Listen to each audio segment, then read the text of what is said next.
Hey guys, welcome to the channel. This is Knottywood Yarn and I'm Heather.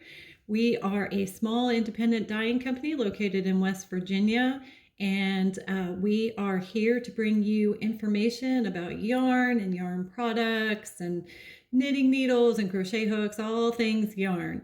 And today we are bringing you another installment of our series on hand dyeing yarn with acid dyes. And this will be number 3, the third tutorial that we're going to bring you. The first one was what is acid dye, or what is acid dye and how much should you use? Number 2 was how to make a 1% dye stock solution. And this one's going to be where to get your yarn, what yarn you should use, and if you're beginning, and how to prepare your yarn for dyeing it. So stay tuned and we'll bring that to you. So for the purposes of this video, we're not going to talk about yarn weights. I'm going to assume that you already know basically how to choose your yarn for a project, or about fingering, fingering,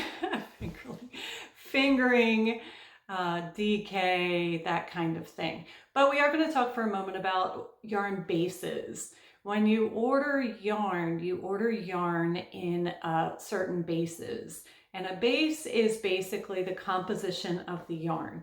So what it's made of, what type of wool is in there. We're doing acid dye and we're doing protein fibers. So we're going to talk about wool and alpaca and silk, and some of them have cashmere. So basically, if you're starting out, you want to try just sticking with something that's merino or merino and nylon mixed, something that's very simple, and stick to a basic base.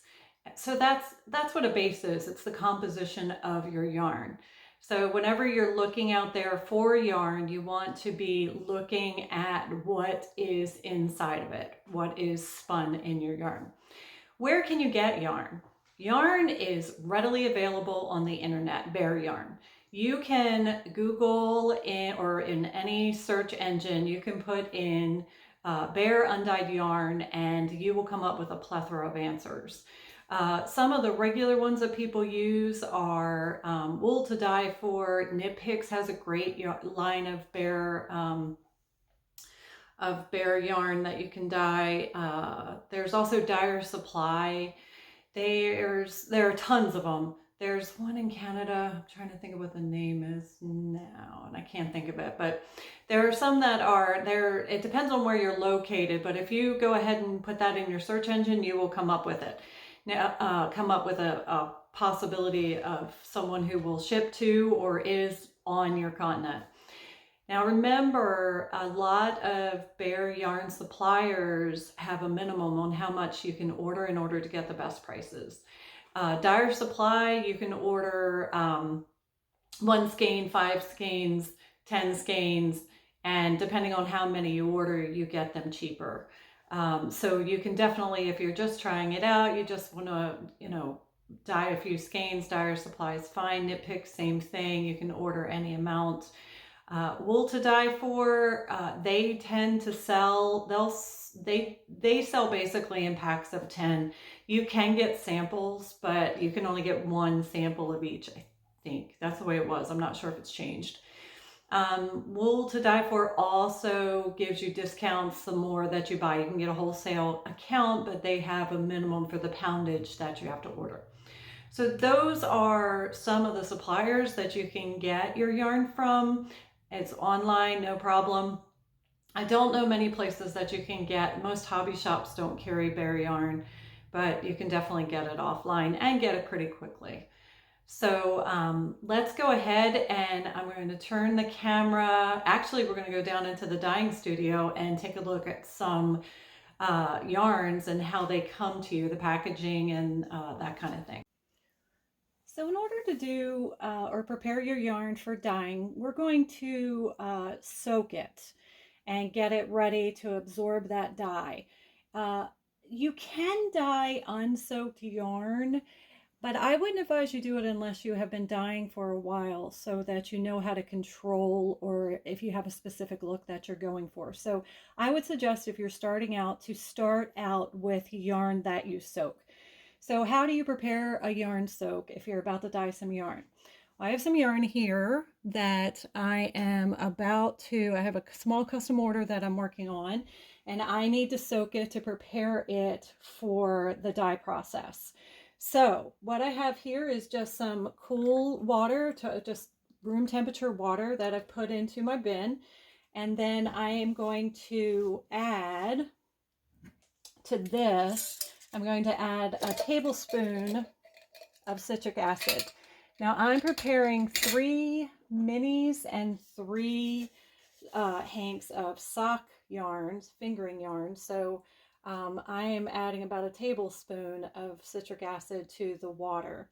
Now you don't have to add citric acid to your soaking solution. A lot of people don't.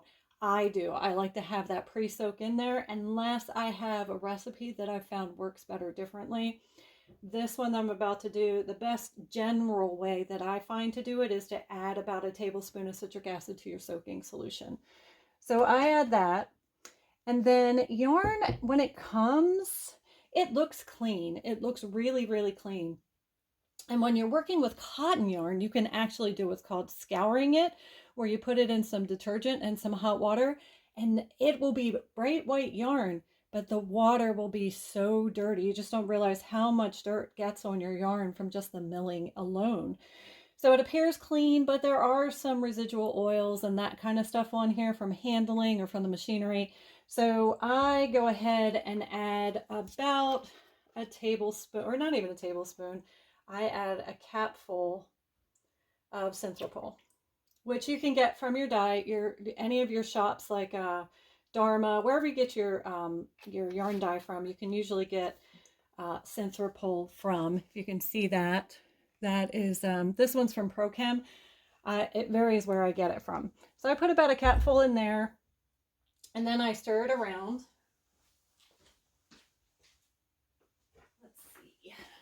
Forgot my stirring tool. So then I stir it around for a second. And you can't scour wool. Wool does not like to be heated, or you can, technically it's still called scouring, but wool doesn't like to be heated and cooled quickly. So you have to be very careful about how you heat it. And in order to clean it kind of in a timely way, this gets most of the residual stuff off. Of course, there will still be some left on there because we're not heating it so that it'll come off, but it works out pretty well. The next thing we're going to do is we're going to add, at least I do. Some people use zip ties, and I do. I use zip ties and I use shower rings, depending. And then I have these hairband holders that I found too. So anything, I usually use the same color for the same weight. They kind of signify what weight they are. But for right now, I'm doing minis, which I only ever do sock minis, so I don't worry about those. But anyway, so I know what weight they are based on the color of my rings. So I'm going to go ahead and get these guys put on rings. So these were flat. I just kind of twisted them up for a second.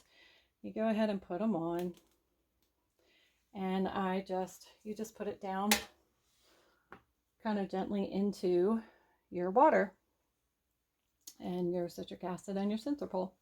Now, if you absolutely don't have Synthropol and you have to dye, you can. Yeah, I've done it without it. It's not the end of the world. You're going to wash your yarn afterward, but it can cause some lighter and darker spots on your yarn, like I said, where any type of oils or anything like that were on your yarn. So let's go ahead and finish getting these guys on their little holders. Holders are a good idea. You don't have to do this, but they're a really good idea because if you have to flip your yarn while it's in the dye bath, say you're going to do some sprinkles or speckling, or you're just dyeing with the powder, you want to go ahead and have that available to you so you can just flip it over real fast. It makes life a lot easier, believe me. So then you have your minis. See how your minis are just a thinner version of what you already have. So these are the same yarn. They're just in, I did not get a cone. I got some simple already made. I had to get this done pretty quickly batch. So here we go. So I'm almost finished getting these guys ready. I'm going to go ahead and get this last one on the ring. There we go. And put that in there as well. Now, depending on how much yarn you are actually soaking or you need is how much room you need in your soak bin. Now, this bin is small. I'm only doing, like I said, 3 minis and 3 100-gram hanks, so I did not need much room. If you're doing a very large soak, like say I was getting ready to do a pretty big batch, like 25 hanks, then I would use a big plastic bin. I don't have it where I can reach it right now, but I would use a big 25-gallon plastic bin, and then I still add just a little, probably to that one I had 2-3 capfuls of Synthropol, if I can say it. And then I might add 2 to 3 tablespoons of citric acid, but it really is just a pre-soak, so I wouldn't worry too much about it. You can just getting that little bit of Synthropol in there will help get some of that dirt off, and your soaking liquid sometimes comes out a little bit dirty, but you know that the oils and all that are off of there. So there we go. Our yarn is all down in the liquid, and I would allow that to sit so that it can absorb enough water into it, wick it up so that you can dye it. I would allow it to sit for no less than 30 minutes at room temperature. Once that happens, I will come back and show you what to do next. Okay, our yarn has sat for 30 minutes and now it is ready to be taken out of its soaking liquid. We are going to rinse it to get any of the, just a little bit. We're not going to rinse it a whole lot. We're just going to do a slight rinse to get some of the Synthropol off of it. So I just go ahead and run my hand down. Hope you can see what I'm doing. Just run my hand down the yarn to just get as much of that liquid as I can off of it. Go ahead and double it over and do that.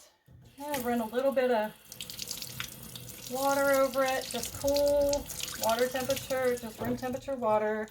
And then again, squeeze it. Don't wring it, just squeeze it. On down, and he is ready for the dye bath. So I'm going to set him aside and we will do the next one. Just pull him up. I'm going to kind of skip you can just rinse him off a little bit. Go ahead and this water is actually pretty clear. I have come back after my yarn has sat for a little bit and I have pretty cloudy, I've even had a little bit dirty water, and the yarn has come from reputable suppliers. So you don't, like I said, you don't have to do the Synthropol, but you definitely, if you can and you want to make sure that your yarn is clean, I recommend it. So let's do one of the larger skeins. Here is a full 100-gram hank. Again, I just squeeze down, get any of that soapy water out. Synthropol isn't hugely soapy.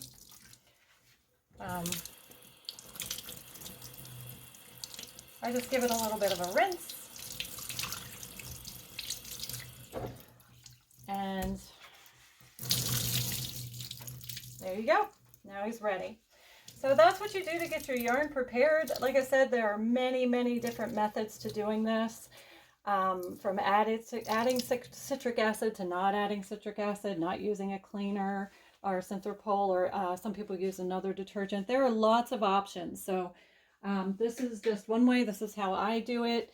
And it works pretty well for me.